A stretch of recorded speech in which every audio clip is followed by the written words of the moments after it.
드렸습니다. 그래서 문화를 조금 적응하고 난 후에 2년 반 후부터 6명만 데리고 제가 제자 훈련을 시작했습니다. 그리고 이 시작된 제자 훈련을 통해서 끊임없이 진행되면서 이 제자 훈련이 확장돼 가는데, 지금은 이 청년들과 교사들 통해서 제자들이 다음 페이지 보여주십시오. 그래서 제가 오기 한 2달 전에 제자 훈련 컨벤션을 했는데, 제자가 제자를 남는 사역을 제가 보게 됐어요. 신앙이 흔들리는 경우, 성장하지 않는 이유는 아주 간단해요. 제자가 없는 분들은 신앙이 성장하지 않아요. 그리고 쉽게 상처받고 실망합니다. 그것은 뭐와 똑같으냐면, 여자와 엄마가 다르다는 것과 똑같겠죠. 여자는 약하지만 엄마는 강해요. 성도는 약하지만, 교인은 약하지만 제자는 강합니다. 제가 이것을 선교지에서 분명히 보게 돼요. 그리고 나서 이 청년들이 또 제자를 낳고 제자를 낳는 그런 사역 중에 괜찮은 학생들 또 뽑아서 다니엘 프로젝트를 진행을 합니다. 그리고 이 학생들에게 여러 가지 교육적인 혜택을 주고 또 학비를 지원하면서, 여기 특별히 한 학생을 소개합니다. 기독교인 하면 따라오는 별명이 있는데, 하나는 무식하다. 파키스탄의 기독교인들은 무식하다는 별명이 붙어 있습니다. 왜냐하면 이 가난이 대물림 됐기 때문에 교육적인 혜택을 주지 못하는 거예요. 그리고 또 하나는 가난하다. 가난과 무식. 그래서 아무리 똑똑한 청년이 와도 그 청년들이 의대를 들어간다는 건 불가능한 일이고, 의대를 들어가도 학비를 지원해 줄 능력이 되지 않아요. 그래서 파키스탄에 재림병원이 있지만 이 재림병원에는 재림교회 의사가 없습니다. 수술할 수 있는 의사가. 그래서 모슬렘 의사들을 저희들이 고용을 해요. 그래서 저희가 이 제자훈련 받던 한 학생이, 아주 공부를 잘하는 학생이 있어서 저희들이 어떤 한 분의 도움으로 이 학생을 의대를 보냈습니다. 그리고 제가 이 학생에게 말했어요. 선교는 교실에서 이루어진다. 너는 무조건 예수의 이름으로 최고의 점수를 받아야 돼. 그것이 전도야. 그리고 이 사명을 가지고 이 친구가 의대에 합격했습니다. 그리고 의대에 들어갔어요. 그리고 들어간 날부터 지금 2년 반이 됐는데 지금 연신 내내 거의 1등을 하고 있어요. 사람들이 묻겠지요. 넌 왜 이렇게 공부를 잘해? 그러면 너는 이렇게 대답해라. 예수 때문에 공부 잘해. 우리가 예수 때문에 잘 돼야 돼요.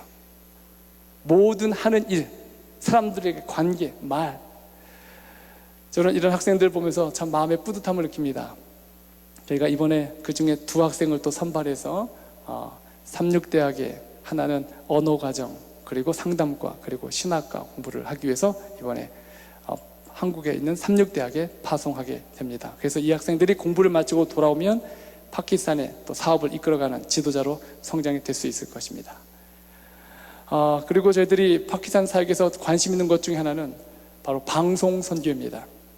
저희들이 직접적으로 모슬렘 사람들에게 선교를 할 수 없어요. 한 번은 제가 비자 문제 때문에 국회에 있는 어떤 분의 도움이 필요했습니다. 그래서 그분의 도움으로 비자를 해결하게 됐고, 그리고 그분이 저를 초청해서 파키스탄의 국회를 들어갔습니다. 식사를 같이 하자 그래서. 그래서 식탁에 앉아서 같이 식사를 하는데 어떤 한 분이 제 옆에 와서 앉는 거예요. 같이 식사합시다 그랬더니 그분이 자기는 금식 중이라고. 모슬렘 사람들은 1년에 30일을 금식 기도합니다. 근데 그분은 또 특별한 기도 제목이 있어서 금식 기도하고 있는 중이었어요. 그분이 저한테 한 얘기가 내가 당신이 목사인 걸 압니다. 당신에게 기도 요청하러 왔습니다. 그러면 식사 마치고 기도하겠습니다. 기다리십시오. 그리고 식사를 마쳤습니다. 이분이 저를 데리고 주차장 저 구석진 곳을 끌고 가는 거예요. 내가 뭘 잘못한 게 있나? 그랬더니 이분이 갑자기 제 어깨에 손을 탁 얹더니 하는 말, 목사님 침례 주십시오. 이분이 파키스탄 국회의 고위 관리예요. 이미 재림교회 기별, 다니엘서 계시록을 다 공부했어요. 근데 침례 줄 사람이 없는 거예요. 제가 이분에게 우리 마크 피니에, 그리고 또 여러 가지 강의 내용들을 또 계속해서 보내면서 이분이 스스로 공부하고, 그리고 제가 침례를 주고 싶지만 제가 침례를 줬다가 문제가 생겨요. 만약에 이것이 발각됐다가는 저만이 문제가 아니라 재림이 교단이 문제가 생깁니다.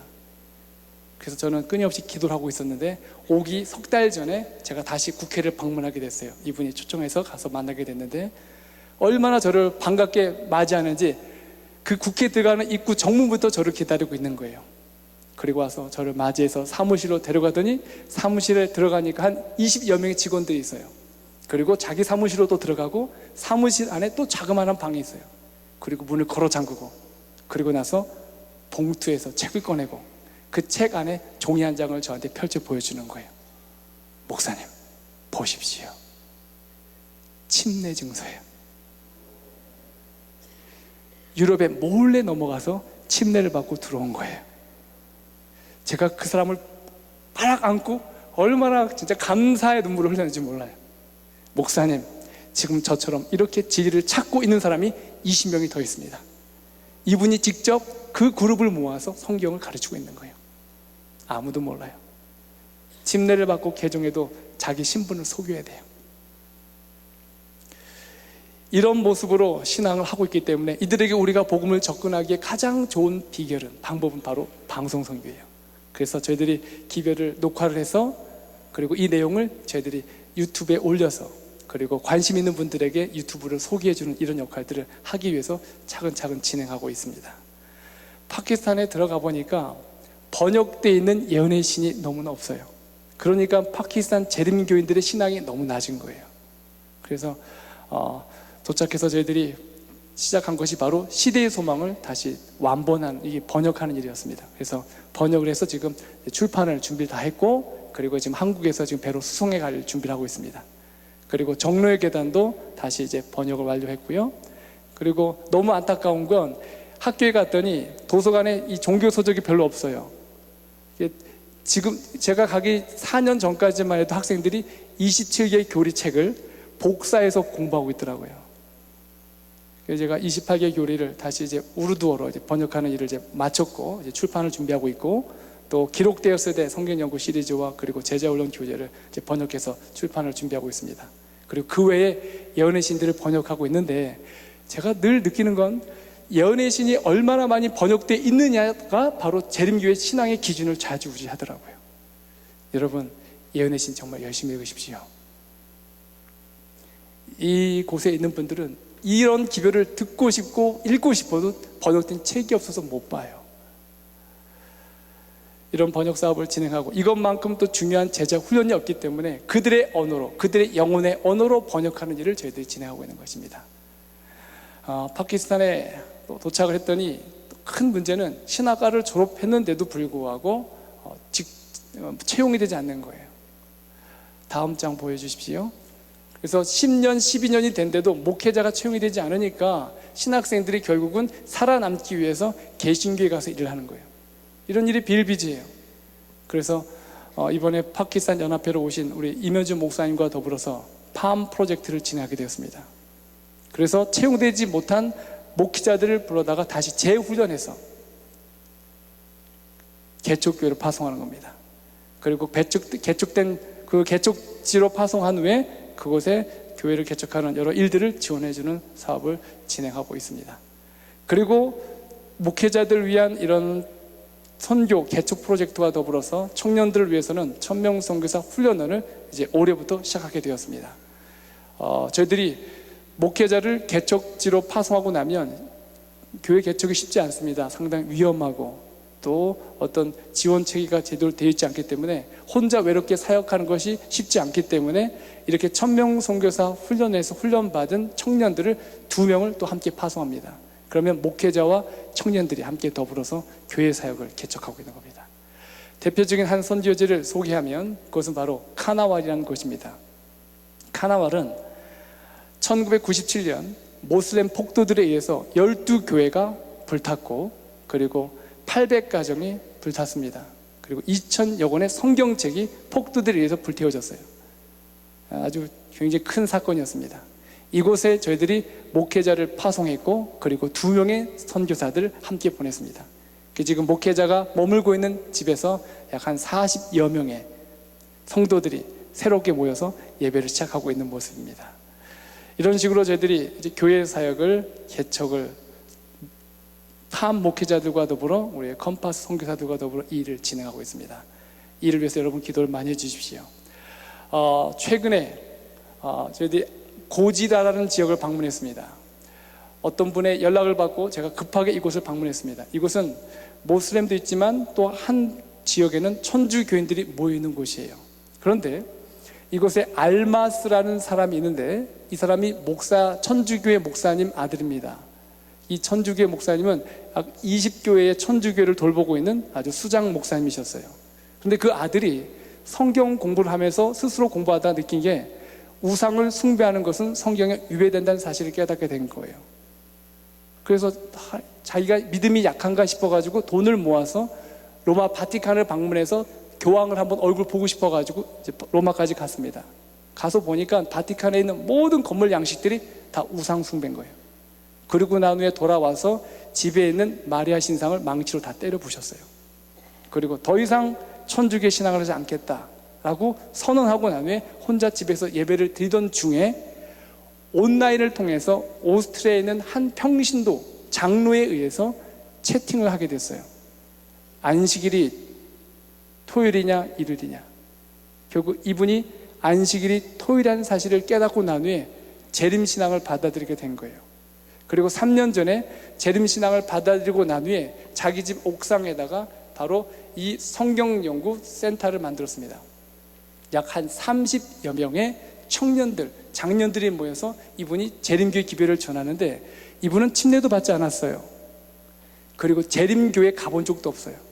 단 하나, 재림교회라는 교회가 있고 이 재림교회가 진리를 전하고 있다는 사실을 알고 있어요. 그래서 있는 그대로 자기 스스로 연구하고 배우고 깨달은 모든 것들을 자기 주변의 사람들에게 전하고 있는 거예요. 제가 너무 충격을 받고 어떻게 이런 신앙을 지금까지 유지하고 있었을까?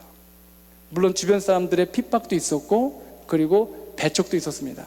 제가 이 지역을 방문했더니 한 15평 되는 그 자그마한 방에 80여 명이 모여 있는 거예요. 온도는 43도였어요. 좁은 곳에 딱 모여가지고 성경책을 펴놓고 진리 하나하나를 다 듣기 위해서 얼마나 땀을 흘리며 진지하게 듣는지 너무나 큰 감동을 받았어요. 그리고 제가 이 부부를 그 다음 안식일 저희 파키스탄 삼육대학으로 초대했습니다. 그리고 이분이 처음 안식일 예배를 참여하게 된 거예요. 시작부터 끝까지 눈물을 펑펑 흘려요. 이제 나는 혼자가 아니구나. 제가 이분한테 이런 얘기 했습니다. 당신 뒤에는 당신을 위해서 기도하는 전 세계 우리 재림 성도들이 있습니다. 우리는 한 가족입니다. 그랬더니 그분이 이렇게 자기의 신앙 고백을, 그 결심을 얘기했습니다. 목사님, 저희 고지라 지역에 아직도 20교회 교회가, 우리 아버지가 섬겼던 교회가 있습니다. 제가 그 교회를 돌면서 제7일 안식일 예수 재림교회 진리를 전하기 위해서 내 생명을 다 걸겠습니다. 그리고 그 석 달 기간 동안에 이분은 성경연구, SD의 성경연구센터를 2개나 더 개척을 했어요. 그리고 3주 전에 자기를 그렇게 핍박하던 천주교의 목사가 안식일 기별을 받아들였다는 소식을 받게 됐어요. 우리가 안 하니까 돌들이 소리 지르잖아요.